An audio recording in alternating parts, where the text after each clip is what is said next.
Buenas tardes amigos, estamos hoy con Julio Figueroa Beltrán en su más reciente exposición acá en MIFA Art Gallery y vamos a estar conversando con Julio sobre su manera de entender la pintura, sobre su manera de pintar, pero sobre todo sobre la manera en que Julio construye una figuración.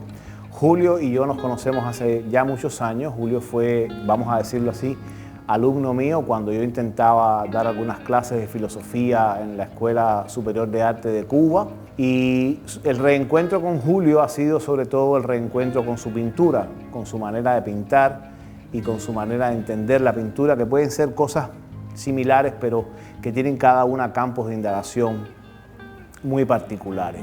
¿Cómo llega Julio a la pintura? Yo siempre pregunto eso porque a mí me resulta muy interesante esa genealogía, ¿no?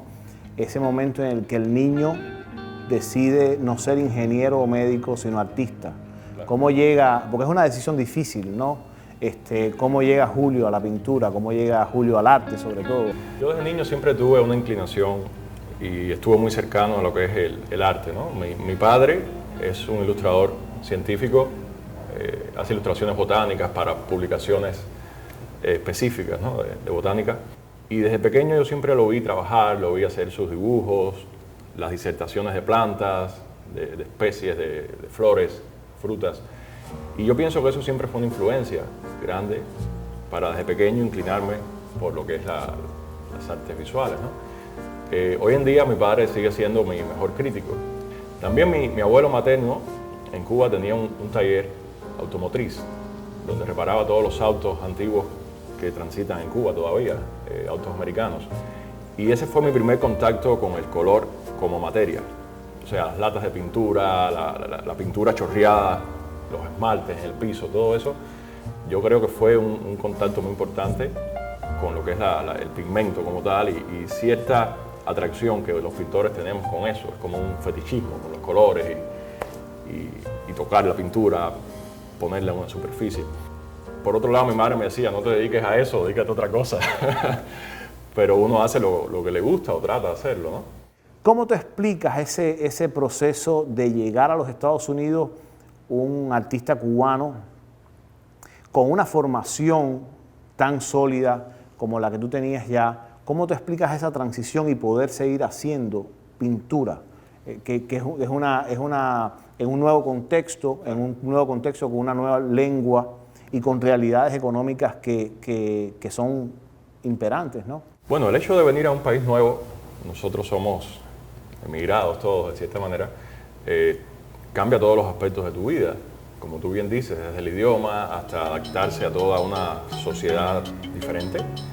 Pero yo pienso que también te hace desechar las cosas que no son esenciales para ti. La época de estudiante en la universidad fue una época de mucha experimentación con fotografía, video, arte, pintura también. Pero al llegar acá a Estados Unidos, como el tiempo también es relativo y acá no alcanza muchas veces, pues me obligó a enfocarme en lo que realmente me interesa, que es la investigación dentro de la pintura. Y es lo que yo he estado haciendo durante este tiempo y lo que pienso continuar haciendo, porque por encima de todo es algo que me da mucha satisfacción, el hecho de pintar. Y cuando a ti lo que haces te gusta tanto, pues no es un trabajo y las horas pues no pasan, ¿no? A veces yo pinto en la madrugada hasta las 3 de la mañana y tenemos hijos de la misma edad y sabes cuán difícil es también encontrar un momento para sentarse, tú para escribir y bueno, yo para pintar. Necesitamos concentración y estar solos. Hay algo que a mí, cuando nos reencontramos en el Kendall Art Center, hay algo que me dijiste esa noche que yo nunca no lo he olvidado, y han pasado unos cuantos años ya. Hay muchos pintores cubanos que tienen identidades, pero que todos pueden ser catalogados como expresionistas.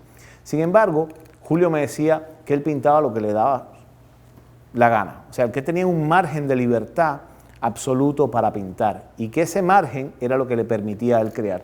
Y yo estaba revisando las conferencias de Julio Cortázar en Berkeley. Julio Cortázar decía en Berkeley, lo voy a acotar porque es una frase muy pequeña que viene como anillo al dedo a lo que tú estabas diciendo. Dice Julio en su primera conferencia: si hay alguna cosa que defiendo por mí mismo, por la escritura, por la literatura, por todos los escritores y por todos los lectores, es la soberana libertad de un escritor de escribir lo que su conciencia y su dignidad personal lo llevan a escribir. Y a mí, cuando yo estaba releyendo las conferencias de Berkeley de Julio Cortázar, tú me viniste a la mente. ¿Cómo tú manejas ese margen de libertad en la pintura, que al mismo tiempo es un margen de libertad personal? Nosotros venimos de experiencias dictatoriales y la experiencia de la dictadura de un sistema totalitario te permite entender mucho mejor la libertad. ¿Cómo tú entiendes ese margen de libertad en la que tú te sientes completamente despojado de prejuicios y de, vamos a decirle, comentarios colaterales? O sea, a ti no te preocupa en lo absoluto el comentario que colateralmente se genere sobre tu pintura porque tú tienes ese margen de pintar lo que a ti te da la gana. Explícanos esa idea de la libertad en la pintura. La pintura, para que sea por lo menos sincera, debe ser tú sincero contigo mismo. Y la única forma es no hacer concesiones a la hora de pintar. Por supuesto, tú tienes que tener un conocimiento de la historia del arte, de lo que se ha pintado por muchos siglos para saber por dónde vas. De otra manera, estás tratando de hacer algo que ya se ha hecho y estás perdido. Pero además de eso, están las influencias, o sea, artistas que te gustan, que te apasionan su forma de hacer y son referentes. Pero en última instancia, la pintura, por lo menos la que a mí me interesa, pienso que es algo muy personal, de mucha introspección y análisis, y que tiene que ser algo que esté ajeno a las influencias exteriores, ya dígase de modas dentro del arte o de condicionamiento que pueda afectar esa pureza, se puede decir. Y yo me tomo eso muy en serio, sobre todo a la hora de crear mis imágenes, de crear mis figuraciones. Trato de ser consecuente con las cosas que me interesan, que me apasionan. Y eso es un margen de libertad que uno tiene y que siempre ha sido importante para mí, sobre todo desde que estoy acá. Y me propongo no sacrificarlo, porque es la única forma de ser, quizás, sincero en lo que haces, y quizás eso alguien lo puede notar. Si hay alguna reacción que no sea la que uno espera, igual eso no está en mis manos. Entonces, sí, claro. Yo siempre recuerdo la idea esta de Erich Fromm, del miedo a la libertad, ¿no? Cuando el sujeto que está comprimido en una jaula lo dejan salir y no sabe qué hacer con ella. En tu caso, tú has sabido qué hacer con tu libertad. Yo espero haber sabido hacer algo con la mía. Espero que sí, no soy quien para decirlo. Sin embargo, con esa libertad tú has creado una visualidad. En el arte contemporáneo hay un problema de base muy profundo que los new medias no están ayudando a resolver. Y es que las personas piensan que porque tengan una cámara fotográfica son fotógrafos. Las personas piensan que porque derraman pintura en un lienzo son pintores. Y hay una distinción, Gilles Deleuze hace una distinción entre la imagen, que es una construcción de base ontológica, hay un contenido, un diálogo con una tradición, un extrañamiento también con esa tradición, y lo que él llama la ligereza, ¿no? Esa ligereza que es la imagen que se produce constantemente y que no dura en el mundo 2 segundos porque es ligera, es vacua. Tu obra tiene eso, tu obra construye una imagen, en el sentido de que tú juegas mucho con las yuxtaposiciones. Hay en tu obra una vocación muy surrealista, pero en ese sentido de las yuxtaposiciones, no en el sentido de lo que ha sido el surrealismo en la tradición pictórica, pero al mismo tiempo tu obra tiene un diálogo muy fuerte con el cine, con la fotografía. En ese contexto, en esas disyuntivas en las que Julio Figueroa se mueve como pintor, pero se puede dejar de ser artista cubano teniendo en cuenta que Cuba no es la geografía de una isla, como diría Leonardo Padura. Bueno, nosotros no podemos dejar de ser cubanos aunque querramos, ¿no? Porque es que hay muchos años ahí, hay una formación y todo eso de cierta forma te marca.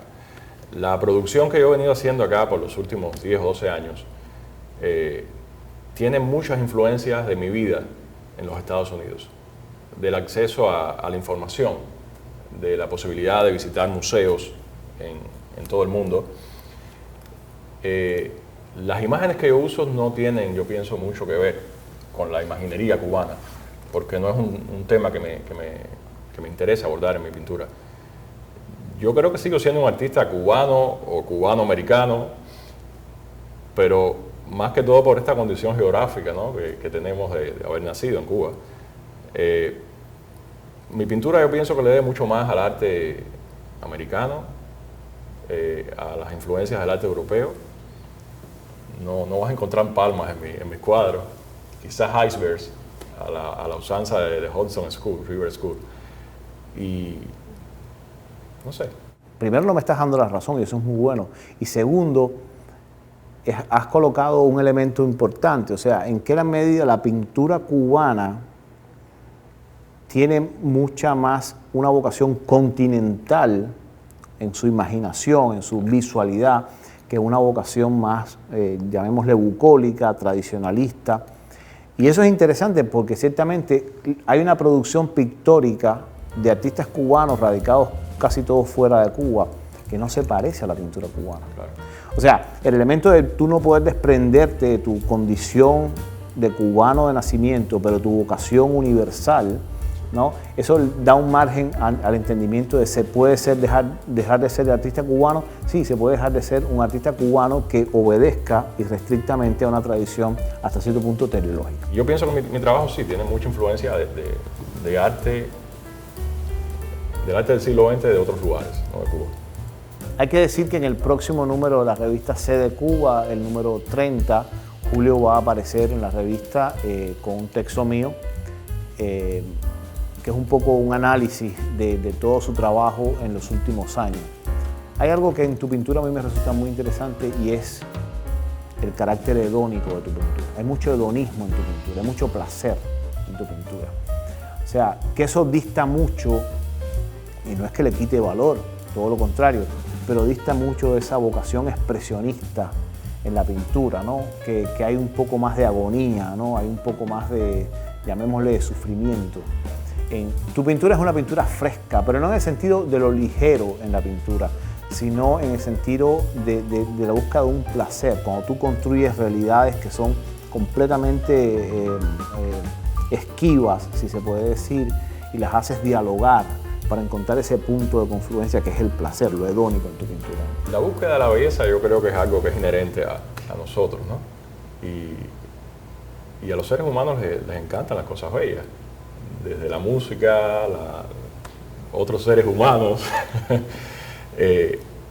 Las agonías yo se las dejo a la realidad. Y en la pintura yo quiero tratar de crear una especie de collage, de elementos, de formas que a mí me interesan, que me resultan extrañas a veces, pero que tienen belleza. En el siglo XX se ha hecho mucho arte que no es agradable para los sentidos, lo cual es muy válido porque han sido pautas que se han creado dentro del arte. Yo trato de seguir pintando cosas que sean bellas. ¿Por qué no? Porque también no hay que tenerle miedo. Nosotros, retomando la idea de la tradición, venimos de una tradición en la que todo ha sido puesto de alguna manera en un entendimiento casi político. Sin embargo, el concepto de la belleza siempre estaba como extraviado y la gente sintió un poco de temor siempre, ¿no? Y se producía un intelectual con una vocación tercermundista y harapienta hasta cierto punto. Y la belleza con esa actitud se iba postergando, o sea, la cosa bella era un sentimiento hasta cierto punto pequeño burgués, que no encajaba con la moral proletaria. Y eso es interesante, cómo esa tradición pictórica, en tu caso, ha ido alejándose de ello y ha ido tratando de encontrar maneras de descubrir la belleza en otros universos. Bueno, Julio, cuéntanos un poco sobre tu más reciente show, que lo inauguraste el día 10 de junio. Cuéntanos un poco de qué, o sea, todo el concepto de la exposición, qué obras las integran. Yo estoy muy contento de tener esta exhibición acá en el MIFA Gallery, Miami International Fine Arts Gallery, que además es un lugar muy elegante y hace que las pinturas luzcan aún mejor. Tuve la suerte de ser invitado por Víctor Quirós, que es el curador y el organizador de esta exhibición, y su esposa Luisa Cárdenas, que ha hecho las palabras para la exhibición.